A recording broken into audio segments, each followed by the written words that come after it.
अभी एक फैशन हो गया है, आम्बेडकर आम्बेडकर आम्बेडकर आम्बेडकर आम्बेडकर आम्बेडकर। इतना नाम अगर भगवान का लेते तो 7 जन्मों तक स्वर्ग मिलता था। यह पिछले दिसंबर की बात है। इसके बाद विरोध में दिल्ली के संसद मार्ग पर विपक्ष के सांसदों का सैलाब उमड़ पड़ा था। आपको क्या लगता है, यह बात अमित शाह ने हवा में कही थी? बिल्कुल नहीं। अमित शाह अच्छी तरह जानते थे कि संघ जल्दी ही अपनी स्थापना की शताब्दी मनाने जा रहा है और स्वतंत्र भारत में संघ की पूरी स्थापना ही बाबा साहब डॉक्टर भीमराव अंबेडकर, उनके बनाए हुए भारत के संविधान और राष्ट्र ध्वज से नफरत पर आधारित है। अमित शाह ने भारत की संसद में खड़े होकर संघ के शताब्दी वर्ष में उस नफरत की क्रोनोलॉजी तैयार की थी। उस क्रोनोलॉजी को समझिए, सारी बातें एक दूसरे से जुड़ी हुई है। आपने कहा था कि अंबेडकर जी अंग्रेजों के, हाँ, 100% अंग्रेजों की गुलामी की उनने, अंग्रेजों के एजेंट रहे और भारत की स्वतंत्रता में बाधा उत्पन्न। नमस्कार, आदाब, सत श्री अकाल, जय भीम, जोहार। मेरा नाम है नवीन कुमार। तो तय हो चुका है, आप इस देश में संविधान निर्माता बाबा साहब डॉक्टर भीमराव अंबेडकर को गालियां बक सकते हैं, उन्हें अंग्रेजों का दलाल बोल सकते हैं, भारत के स्वतंत्रता आंदोलन का खलनायक बोल सकते हैं, और तो और संविधान का दुश्मन बोल सकते हैं, और आपका कुछ नहीं होगा, ऊपर से हीरो कहलाएंगे।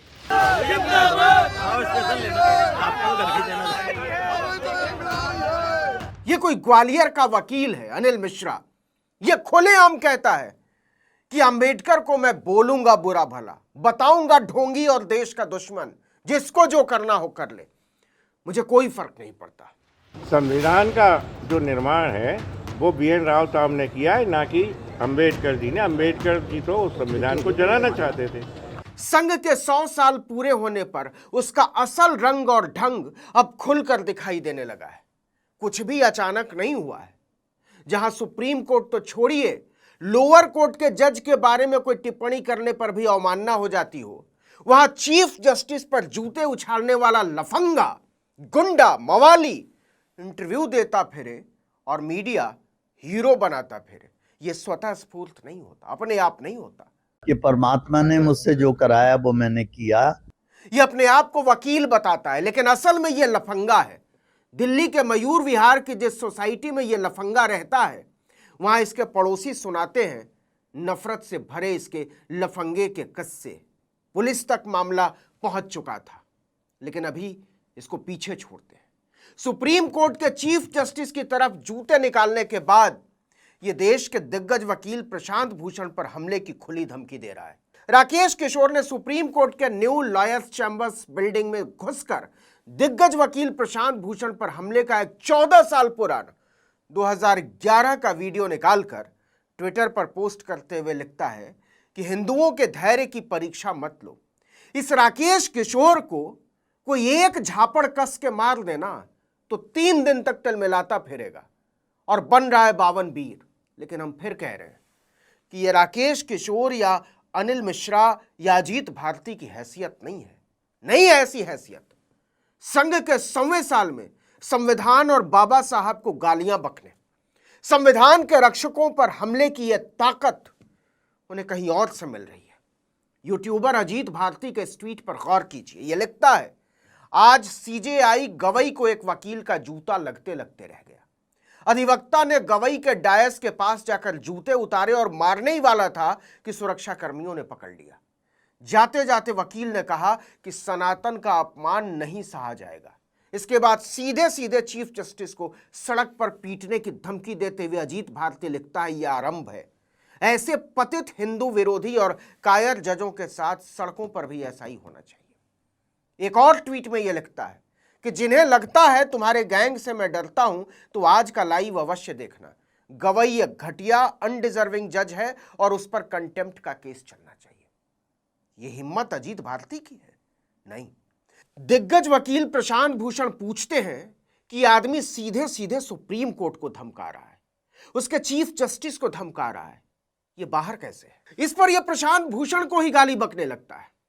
इसने जो लिखा है हम वो पढ़कर सुना तक नहीं सकते, इतना घिनौना है। चीफ जस्टिस के आंबेडकरवादी होने का खुला मजाक उड़ाता है। भारी दबाव में पुलिस एफआईआर करती है, पूछताछ के लिए बुलाती है, लेकिन चाय नाश्ता कराने के बाद छोड़ देती है, जाइए हुजूर जाइए। लेकिन क्रोनोलॉजी को समझिए कि चीफ जस्टिस और बाबा साहब के मानने वालों को खुलेआम गालियां बकने के बाद जब पुलिस अजीत भारती को बुलाती है तो उसके साथ भाजपा का एक प्रवक्ता साथ होता है। एलानिया तौर पर इसके बाद अजीत भारती लिखता है, सरकार भी हमारी और सिस्टम भी हमारा। एक और ट्वीट में वो लिखता है, पूरा सिस्टम खिलाफ होता तो मैं कॉफी, रोस्टेड आलमंड और काजू खाकर बाहर ना घूम रहा होता, मेरे साथ पूरा सिस्टम है। तो सवाल है कि ये जो चीफ जस्टिस पर जूते फेंकने का सिस्टम बना है, बाबा साहब को गालियां बकने का सिस्टम बना है, अंबेडकरवादियों और संविधान को गाली देने का सिस्टम बना है, वो सिस्टम किसका है? उस पर किसका कब्जा है? अभी एक फैशन हो गया है, आम्बेडकर आम्बेडकर आम्बेडकर आम्बेडकर आम्बेडकर आम्बेडकर। इतना नाम अगर भगवान का लेते तो 7 जन्मों तक स्वर्ग मिल जाता। हम फिर कह रहे हैं कि यह बात हवा में नहीं कही गई थी। आरएसएस के 100 साल पूरे होने पर इसका बहुत बड़ा अर्थ है। संदेश जहां पहुंचना था पहुंच गया, वरना देश के चीफ जस्टिस पर जूते फेंकने वाले से लेकर सड़क पर पीटने की धमकी देने वाले, बाबा साहब को अंग्रेजों का दलाल कहने वाले, देश का दुश्मन बताने वाले छुट्टा ना घूम रहे होते। याद कीजिए छठी फेल अनिरुद्धाचार्य की धमकी कि सब काम भगवान ही करेंगे तो तुम काहे कुर्सी तोड़ रहे हो। अब तुम्हें अपनी छाती फड़वानी है तो बताओ नरसिंह भगवान से, क्योंकि तुम जैसे अधर्मियों को मारने के लिए भगवान आते हैं। ग्वालियर का वकील अनिल मिश्रा डंके की चोट पर बाबा साहब को गाली बक रहा है। पुलिस एफआईआर करती है और वो चौड़े होकर गिरफ्तारी देने पहुंच जाता है। कहता है फिर बोलूंगा, 100 बार बोलूंगा, जो करना हो कर। अम्बेडकर को मैंने अगर बुरा बोल दिया तो ये मेरा विचार है, जिसको सही बोलना है वो सही बोल सकता है। तो इस वैचारिक मतभेद में अपराध कहाँ बनता है? हाँ तो है ना, वो तो लिखा हुआ है पुस्तकों में, पढ़ना चाहिए आदमी को। अभी मैं अपनी अरेस्ट कराने, मैं तो कहता हूँ पूरे हिंदुस्तान में हो, मैं सब जगह अरेस्ट होने तैयार। इससे पहले इतनी हिम्मत किसी के भीतर इस देश में नहीं आई थी कि सरेआम बाबा साहब को गालियां दे, उन्हें देश तोड़ने वाला बताए, अंग्रेजों का दलाल बताए, संविधान का दुश्मन करार दे और देश में ऐसा लगे जैसे कुछ हुआ ही ना हो। भाजपा, उसकी मशीनरी, उसका सिस्टम सबको साफ पचा लेता है। समझ में आ रहा है कि संघ के 100वें साल में बाबा साहब डॉक्टर भीमराव अंबेडकर को बदनाम करने और संविधान को खत्म करने का एक अभियान छेड़ा जा चुका है। तो कहां हो अंबेडकरवादियों? जरा आंखें खोलो और देखो, क्या तुम इन साजिशों को समझ भी पा रहे हो? इस वीडियो में इतना ही, लेकिन अगर आपने आर्टिकल 19 इंडिया को अब तक सब्सक्राइब नहीं किया है तो फौरन कर लीजिए, बेल आइकॉन दबाइए, घंटी जैसी आकृति लाइक कीजिए और कमेंट करके बताइए हमारा वीडियो आपको कैसा लगा। हमारा ट्विटर हैंडल है article19_India और मेरा ट्विटर हैंडल है नवीन जर्नलिस्ट। नमस्कार।